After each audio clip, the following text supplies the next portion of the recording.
Hello, I'm Executive Chef Joseph Schulze, and welcome to our kitchen. Today I'd like to share with you my recipe and technique for making ham. We will not be cooking the ham, but curing and smoking the ham. When doing so, you have several options. Boneless ham, semi-boneless, bone-in. You could do the whole leg. You can do ham from the shoulder, whether it's Boston butt or the picnic. Each one will have a little variation in the technique or the procedure, but it still all boils down to a proper cure. So join me now as I demonstrate and discuss those techniques. Well, after you've selected your particular cut of meat that you want to convert into a ham, we're now going to prepare our brine. Our brine will have several different spices: kosher salt, brown sugar, water, and pink curing salt. Pink curing salt is not to be confused with pink Himalayan salt. Pink curing salt comes in two variations. You have a DQ1 and a DQ2. DQ1 is for short-term cures like ham and bacon. DQ2 is for your longer cures, like when you're making salamis and kielbasa and things like that.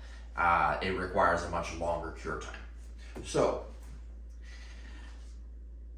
down below in the notes under the recipe, there will be specifics on percentages on how to mix your curing salts to the ratio of water. Everything is based on weight. So as you will see, everything when it's specced out will be done by weight and not volume. So for next thing, let's go ahead and mix all of our ingredients into the water. We will then stir it until everything is dissolved.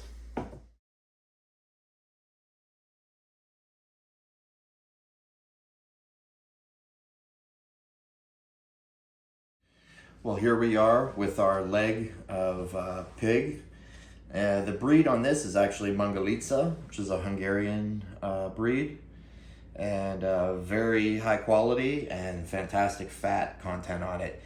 It really has a lot of flavor and extracts a lot of fat. It's all edible and very flavorful. Single-handedly, the most important thing with this is curing properly.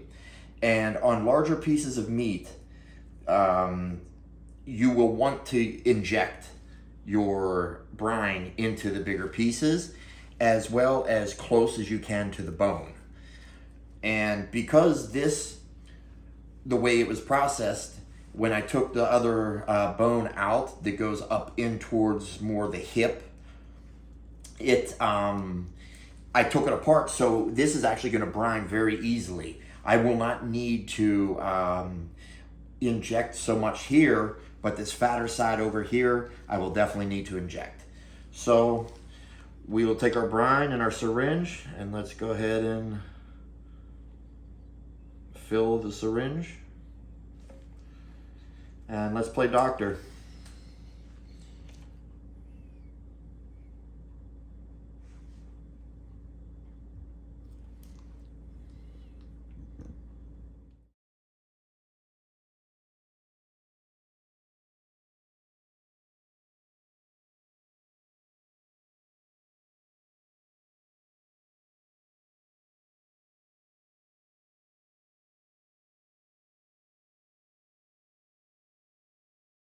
Well, now that we have injected, we are going to, I want to tie it up.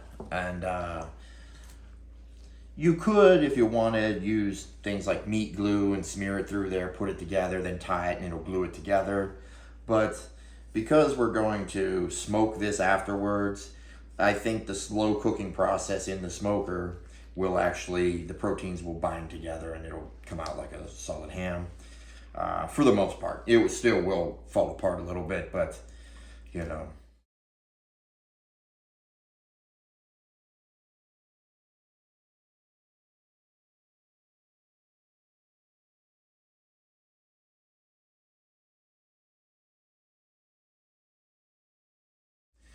Well, now that we have it tied up, we will go ahead and put this into our bucket of brine.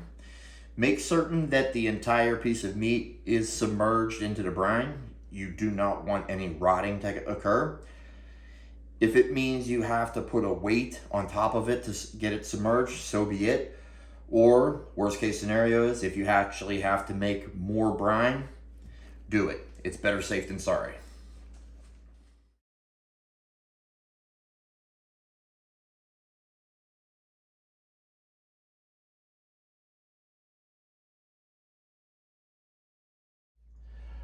Welcome back, ladies and gentlemen.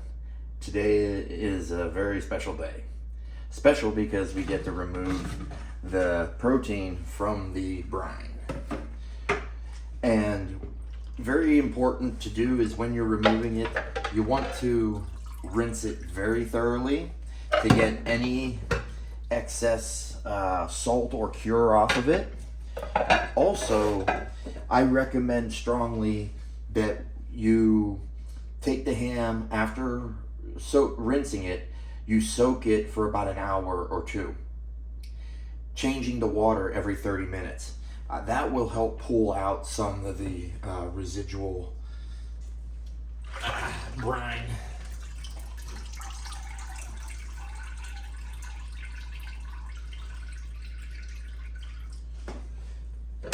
There is our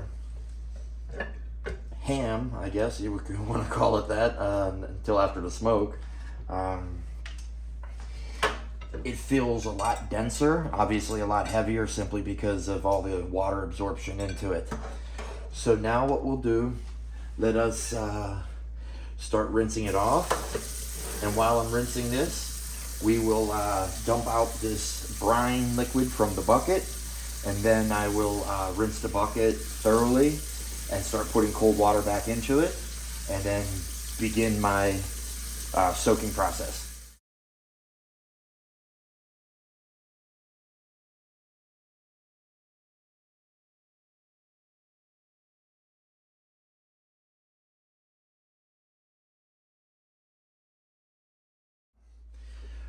Well, here we are after soaking for 2 hours. Let us pour our ham out. Make sure you drain it really well, and we're going to transfer it to a sheet pan lined with a wire rack. This is extremely important part of the process. If you've seen my smoking videos, this process by air drying for minimum 12 hours to 24 hours is called it'll develop what's called a pellicle. The pellicle is a layer of proteins that actually protect the food itself, and is one benefit. And also some additional benefits of the pellicle is that, one, it helps attract more smoke flavor, and also it helps develop a nicer color. So we will pat this dry with some paper towels, and then we'll transfer it to the refrigerator.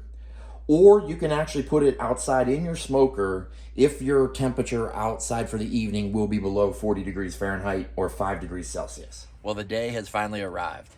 Unfortunately, it's raining a little bit, but it's not going to stop me. I have taken the ham, or the pork leg, and got it into the smoker. I wired up my wireless thermometer so I can control it, or monitor it actually. Our cabinet temperature or smoker is set at 225 degrees Fahrenheit, and we're looking to get an internal temperature of 148 degrees Fahrenheit. I had already turned it on. It's beginning to heat up. We will close our cabinet and let nature take its course.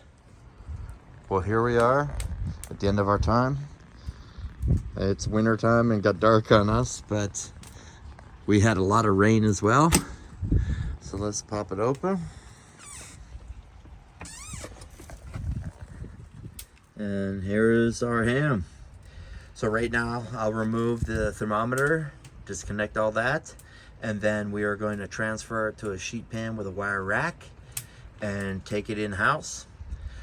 If you are to serve it now, let it rest for maybe 5-7 minutes and then begin slicing. Otherwise, for storage, You should let it cool properly.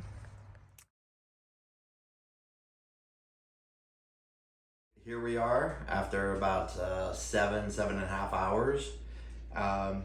The ambient temperature outside was right around 40 degrees Fahrenheit, 5 Celsius. We got some lovely color, 148 degrees internal temperature. Unfortunately, the rain really hit as we were closing the cooking process. So right now what we want to do, it had already rested for about 10 minutes. We're going to go ahead and slice it. All right, took the end piece off.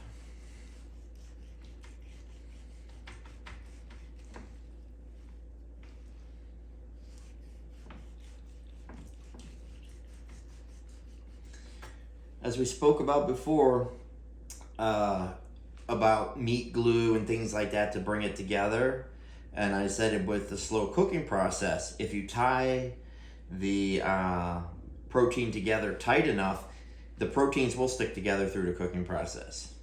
And looks like very nice color to me. Great smell. And we're ready for eating and ready for service. If you want to not serve it now, you would want it to cool down to about room temperature for say an hour, and then transfer it to the refrigerator or cooler, still remaining on the wire rack on the sheet pan, and let it cool down for at least 4 to 6 hours to ensure that all parts of it, meaning exterior and interior, go below the temperature of 40 degrees Fahrenheit or 5 Celsius before you want to store for freezing or any other process. Well, there you have my smoked Magalica ham. Bone in, done off the hind leg. For first time ham makers, I recommend using an easier cut, which would be something like the picnic shoulder. That's off the front shoulder. It is the upper half of the leg, bottom half of the shoulder. That section right there. It's a much smaller piece, therefore yielding a much faster process time. Below, I do have equations based on weight and taking in consideration if it's boneless or bone in. Please read that thoroughly before going through the process of making it. Today we had weather of 40 degrees Fahrenheit or 5 Celsius, overcast, a little bit of misty rain all day, and then in the last 20 minutes of the cook/smoke process, the rain really opened up. So that slowed down the process a little bit. I had to make certain that I kept temperature in the cabinet constant. I was lucky, even though the weather temperature-wise was favorable for smoking. However, the rain and humidity was not. I still managed to keep the temperature no more than 3 or 4 degrees below my target temperature, and it never exceeded 2 or 3 degrees above target temperature, which was 225 degrees Fahrenheit. So consistency is extremely important when doing smoking.